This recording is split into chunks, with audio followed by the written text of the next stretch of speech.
सहकारीहरूलाई ठगेर वित्तीय सङ्घ संस्थाहरूमा अराजकता मच्चाएर यो देशको अर्थतन्त्र सुधार हुन सक्दैन।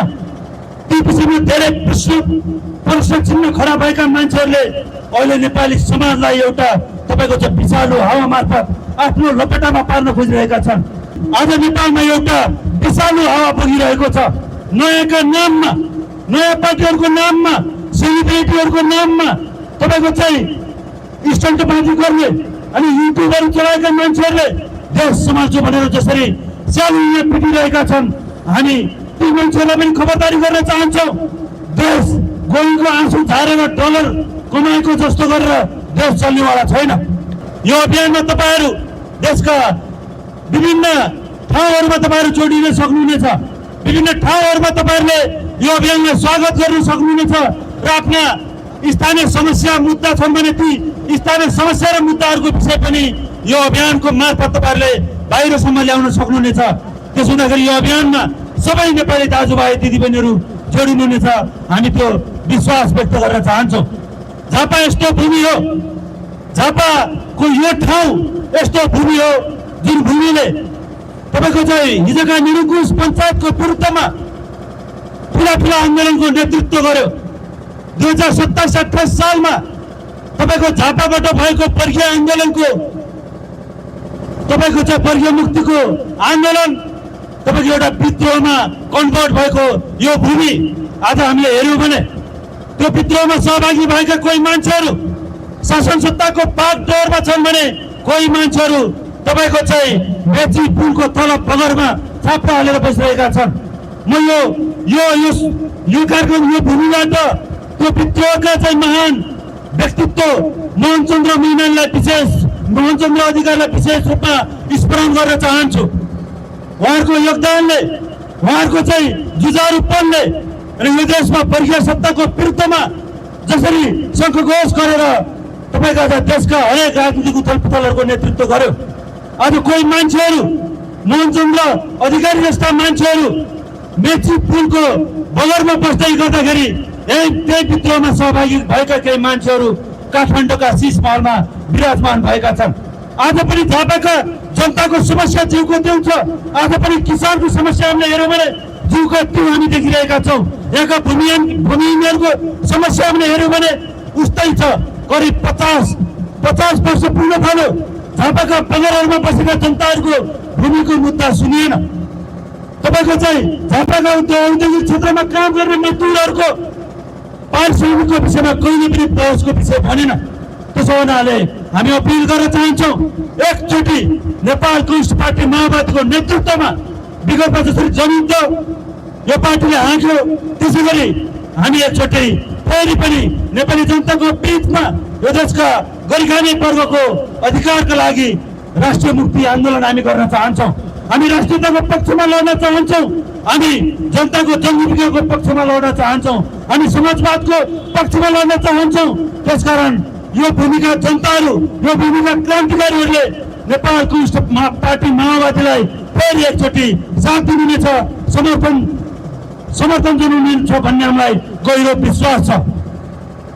यो सँगसँगै हामी देखिरहेका छौँ आज नेपालमा एउटा विषालु हावा बगिरहेको छ।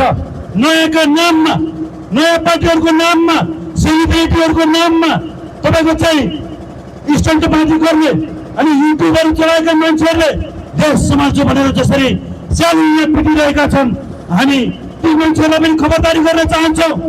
देश गोइङको आँसु झारेर डलर कमाएको जस्तो गरेर देश चल्नेवाला छैन। देश चल्नको लागि विधान चाहिन्छ, देश चल्नको लागि त्याग चाहिन्छ, समर्पण चाहिन्छ, बलिदान चाहिन्छ। आज देशलाई, देशको राष्ट्रियता सङ्कटमा पर्दै गर्दा ती मान्छेहरू सडकमा आएर 1 इन्च आफ्नो शब्द बोलिरहेका छैन।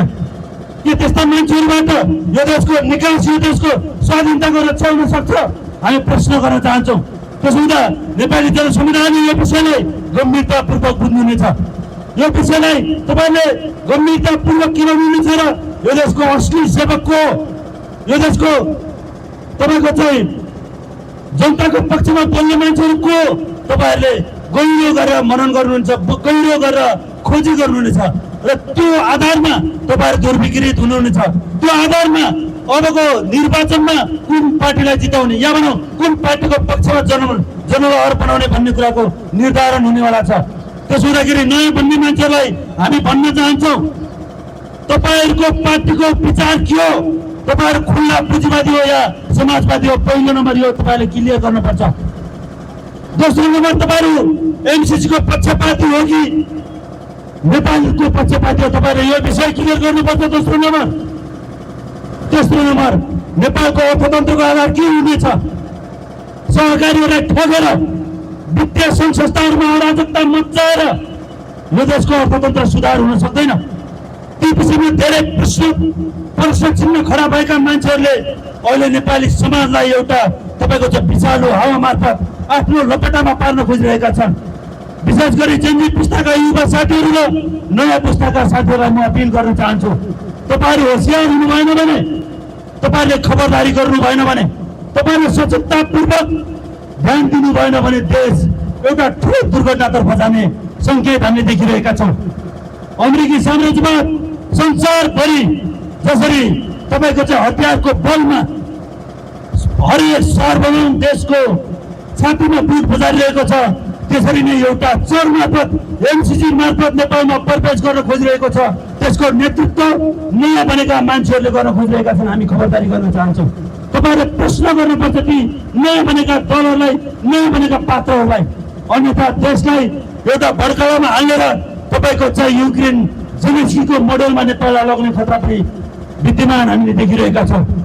त्यसो हुँदाखेरि त्यो खराब प्रवृत्तिको विरुद्धमा यो देशका युवाहरू, यो देशका 1 करोड युवाहरूले खबरदारी गर्नेछन्। हामी त्यो विश्वास व्यक्त गर्न चाहन्छौँ।